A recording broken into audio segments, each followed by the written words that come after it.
Greetings and welcome to the White Tower. Today we'll be looking at what's going on in Warhammer Fantasy, or should I say Warhammer Fantasy related things over this last week. So let's start off with this, the Sunday preview. Get your fill of Age of Sigmar, Battleforces and so on. So I already did a video on the Battleforces for this year, and please click that link if you haven't seen it. Otherwise, we have the Changeling. Now, Games Workshop already released the Changeling in one of these battle boxes alongside the Lumineth, I think. But now it's here on its own. And the Changeling, of course, was a hero in Warhammer Fantasy as well. But here it is with a new model. And I think it looks rather dashing. I don't know how this will square up on square basis with a bunch of Chaos Warriors. I suppose I'll have to get it to find out. But that is coming. And we also have the Scinari Enlightener, which is also, it was also released in the same kit as the Changeling, but now it's also here on its own. And this would probably work as some form of high elf archmage or mage. Would probably square up pretty well because it's very thin. However, I think it might stand out a bit against high elves because it's a bit taller, is my experience with the Lumineth in general. Then we also have some Warcry released. Normally Warcry is quite far off from Fantasy. I mean, these chaps are probably convertible to something usable for Warhammer Fantasy, but I wouldn't say they're immediately transferable. However, these skinks are quite directly transferable to Warhammer Fantasy, and I do think they look dashing. So do their small beasts that could be used as well for some form of lizardman beast. I'll have to have a look in the bestiary. So that's some releases that are coming up soon. We also have some pre-orders that are live since of Saturday. And the ones that are relevant to us is that they've released a bunch of Chaos Lords. So most importantly of all, Archaon, Lord of the End Times. And this is the old Archaon model, not the one with a lot of heads that actually blew up the world. But the old version of him on his steed, ready to represent the forces of chaos. I think it's a brilliant model. Does it say whether it's going to be in resin? No, I can't find whether it's in resin or metal. I dearly hope it's metal. The weight of that model would be brilliant. But that's something we're looking forward to. We have this made-to-order Khorne Chaos Lord. I noticed the picture quality really is from way back when.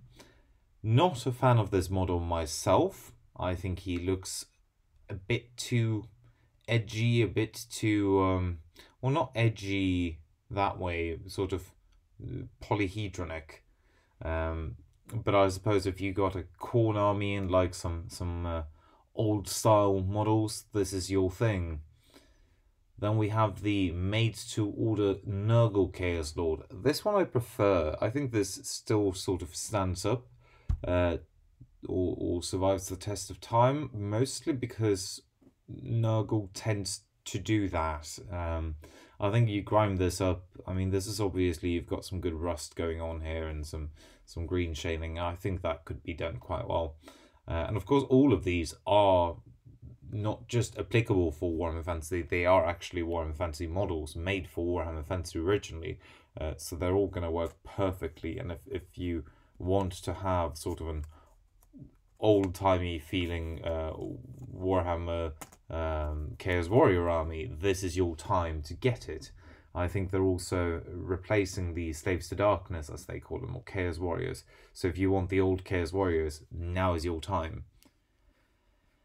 Made-to-order Slaanesh Chaos Lord. Again, not my favourite, but it does really convey that Slaanesh look. Once again, if this is in metal, I think it's brilliant. Love the hooves as well. No, that's a good model. And then you have the Siege Lord with Familiar. This one I love. I think this one stood the test of time brilliantly, not just because of the painting skills used here, but this is, I really love that he has two heads, so one bird head and one sort of screaming man head there. No, I think this one's brilliant. I might pick this up myself. And then you have the Mounted Chaos Sorcerer is released.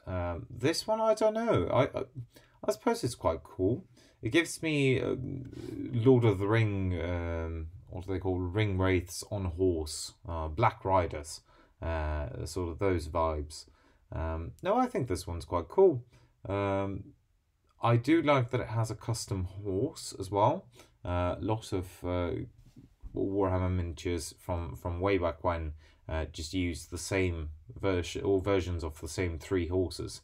But I think it's quite cool. It's sort of artsy in a way with this skull and this entirely black. Of course, you could paint him anyway, but I think I would paint him black if I got him. And then there are some Black Library news that aren't relevant for us. Then we go on for the previews for Gloomspite Gits, or sort of Orcs and Goblins, but only the Goblins bit, because they separated them. And we are finally getting some new Wolf Riders, and I think they look dashing. I think these are going to stack up pretty nicely on square bases, especially the large rectangular, what are they, 50 times 25 millimeters. But these look brilliant. They keep the aesthetic of the old Wolf Riders, and especially with the sort of top knots, I think they look great. It seems like you'll be having the option of whether to give them bows or spears or both. That is brilliant. That is something that you really want for Warhammer Fantasy. You even get a banner, you get a champion, and you get a Hornblower, so you get the full command, which means you don't even have to convert those to use this for Fantasy. All in all, this looks brilliant. But it does seem like they might, as they say here, the insides of the battle tome has changed quite considerably. And I think that's good. That's probably good news for us, because that probably means that there will be more of this. And from what we know of Gloomspite so far, they mostly consist of old Warhammer Fantasy model units that have been remodeled with new models. So if you take all the squig people, they're all actually valid in Warhammer Fantasy as well, because they're based on Warhammer Fantasy units. So I think that if this is any sign of what's coming for Gloomspite Gits, Orcs and Goblins players should be really happy. Lastly, we have this Beast mode with the new Beast Lord, which is some love for the Beasts of Chaos, or Beastmen as we know them. I think this one looks brilliant. I think it's a good model, solid piece for a leader, and it's really in keeping with what Warhammer Fantasy used to look like. It does feel very much like a Warhammer Fantasy model. I do think you'll be able to square him up pretty nicely. And yeah, so they're getting a new battle tome. So hopefully you'll get some new models more than this. But either way, I think that the Beasts of Chaos are getting a new battle tome, and that they released at least one new model here is a good sign for Beastmen, because that means they're not going away anytime soon. They'll probably be around for a little bit longer, and that is some proper good news for any Beastmen players, including myself. I think we'll be in for a treat anytime soon, and especially with the new Minotaurs that were released for Slaves to Darkness, or Warriors of Chaos.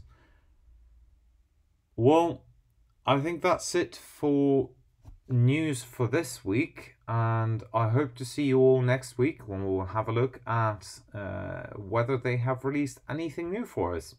And until then, I hope you have a brilliant time. See you in a while, and don't forget to like and subscribe.